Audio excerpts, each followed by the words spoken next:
Welcome guys sa another vlog. Ito meron tayong Sig Sauer M400. Ito yung rifle. Tapos meron tayong Canik, yung TP9. So let's unbox this rifle guys.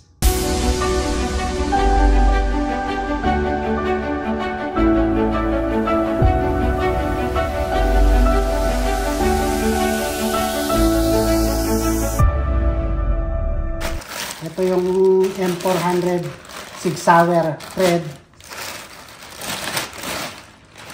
Talagang bagong-bago guys. Ito yung may lock pa.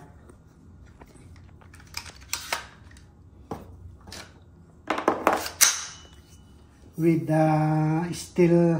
stainless steel barrel. Ito yung plus hider niya. Napakagandang. Meron siyang tatlong ito. Adjustable stock. Yung mag-release niya isa meron dito kabilaan. Let's try. Pwede mong i-release dito. Then pwede mo ring i-release dito. This is the bolt cuts.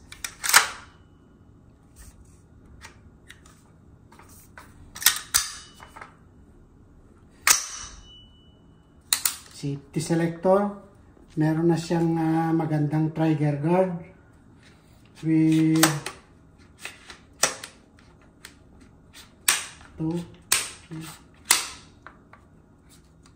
adjustable yung stock niya with very nice Sig Sauer grip.